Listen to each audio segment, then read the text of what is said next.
అత్యంత విలువైన సమాచారం, అత్యంత మంచి ముచ్చట. ఇప్పుడు ట్రిబుల్ ఆర్ అనే ఒక పంచాయతీ నడుస్తుంది తెలంగాణ. నేను నిన్న కూడా మాట్లాడాను. మా కోమరెడ్డి వెంకరెడ్డి గారు, మా దయామయుడు పెద్దన్న, పేదల పెన్నిది. అదే రకంగా మా అంతకంటే పెద్ద దయామయుడు, అంతకంటే పెద్ద గుండె, అంతకంటే పెద్ద పేదల పెన్నిది మా రాజన్న.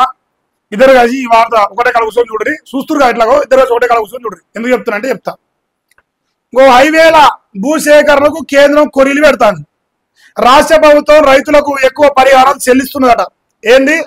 హైవేల భూసేకరణ కంట కేంద్ర ప్రభుత్వం నరేంద్ర మోడీ అట పైసలు ఇవ్వద్దు అంటున్నట. మీరు పైసలు ఎక్కువ ఇస్తున్నాయా? పైసలు తక్కువ ఇవ్వాలి. మీరు ఎట్టిస్తారు అట్లా ఎక్కువ? వీళ్ళు అంటారుగా, లేదు సారు, మోడీ గారు మీ పైసలు ఏం అవసరం లేదు, మా పైసలే ఇస్తాం, మా రాష్ట్ర ప్రభుత్వం పైసలే ఇస్తాం సార్ అన్నట. అయినా సరే నరేంద్ర మోడీ గారు లేదు అట్టడిస్తాం, మన పైసలు ఇవ్వద్దు, ఆడ పైసలు లేదు, ఎవరు పైసలు లేదు, జనం చావాలన్నట మోడీ. సెంట్రల్ గవర్నమెంట్ చెప్పిందంట. మీరు నమ్ముతలేరా? మీరు రమ్మని మీతో పరిచయం వచ్చింది, నేను చెప్తుండ్రి. ఇందుకు కేంద్ర నిబంధనలు ఒప్పుకోవంటూ అడ్డంకులు వస్తున్నాయట. రైతులకు పరిహారం ఫైళ్లను వెనక్కి పంపుతున్న NHAI అధికారులు అదనపు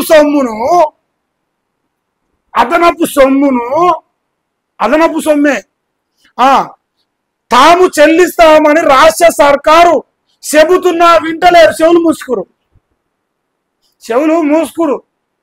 లేదు నువ్వు చెప్పొద్దు, నువ్వు అసలు ఏనే ఇవ్వద్దు, రైతులు చావాలి, రైతులు గోసపడాలి, మీ యూరియా బస్తాలు ఇస్తలేవు, నరేంద్ర మోడీ పైసలు వేస్తలేడు, నువ్వు యూరియా బస్తాలు ఇస్తున్నావు, నరేంద్ర మోడీ పైసలు వేస్తున్నావు, నీ రైతు బంధు 15,000 వేస్తున్నావు, రుణమాఫీ 2 లక్షలు చేసినావు, 500 రూపాయలు బోనస్ ఇచ్చినావు. రైతుల కోసం బతికేదే కాంగ్రెస్ బీజేపీ. కేంద్రం రైతులు పట్టించుకున్నది.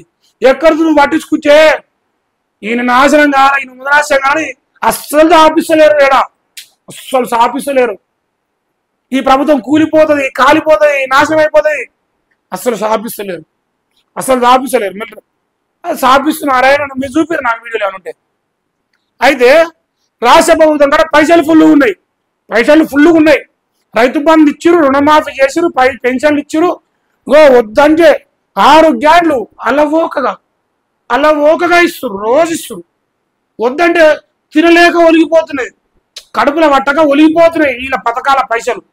అందువల్ల ట్రిబుల్ ఆర్ కంట పైసలు వీళ్ళు భూసేకరణకు ఇంకా 4 ఎక్కువ ఇద్దాం అనుకుంటాడ, హైవేలకు కానీ ట్రిబుల్ ఆర్ కానీ నరేంద్ర మోడీ అరే ఇన్ని పైసలు ఇస్తున్నావు, నీకు కష్టమవుతుంది, నువ్వు చాలా ఎక్కువ పథకాలు ఇస్తున్నావు, తట్టుకోలేకపోతున్నాయి ఈ పథకాలు అని చెప్పేసి వద్దని చెప్పినంట.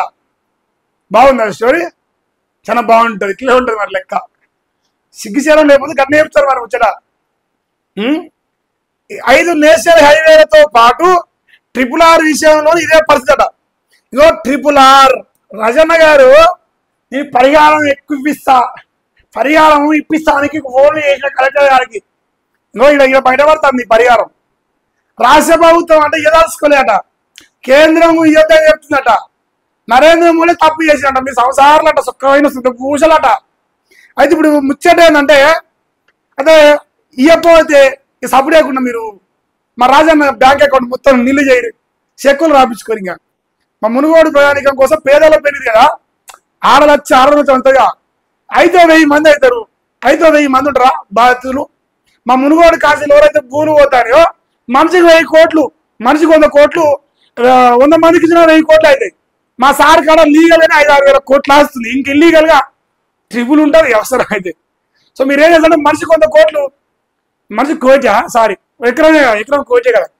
సో ఎన్ని ఎకరాలు పోతే అన్ని కోట్లు మా సార్ కాడ రాసుకొచ్చుకొని రాజన్న వీరుడు, వెంకటన్న శివురుడు అని చెప్పుడు. మీరు ఏం టెన్షన్ లేదు, ఎందుకంటే ప్రభుత్వం ఇస్తలేదంట, ఇయ్యరట.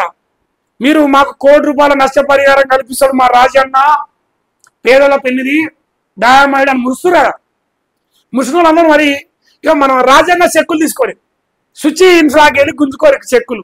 అది కూడా మన సొమ్మే, ఏం బాగా తీసుకోరు. టెన్షనా? పేదల పెన్నిది కాదా? ఆస్తి ఏమైపో టెన్షన్ ఏం బాగుంది. ఆస్తులు అన్నీ ఉంటాయి, కార్లు ఉంటాయి, బంగ్లాలు అన్నీ ఉంటాయి. ₹100 అల్ల ఉల్లిగడ్డ పొట్టు లెక్క మనకు ₹1 కోటి ఇస్తాడు ఎకరానికి. అంతే చెక్కులు ఇస్తాడు. ట్రిబుల్ R కంట పైసలు మునగా లాంటి ఇస్తానంట. నరేంద్ర మోడీ యువత అని చెప్తున్నాడు మీ ముఖాలకు. అమ్మకు అన్నం పెడితే చిన్నమ్మకు బంగారు గాలు పెడతారు. గూట్లో ఉన్నది విత్తే ఎట్లా విక్తారు? ఈడ వీక్తినారు. ఈ వీక్ ఇస్తాను చదగాలని ఇంకా ఆడికి ఇస్తాడు పైసలు. ఈ మొఖంలో మా నువ్వు చెప్పగానే ఊకోరి సిగ్గు అనిపిస్తుంది నాకు మీరు చెప్తే. ఉంచబులేదు నువ్వు ఇట్లా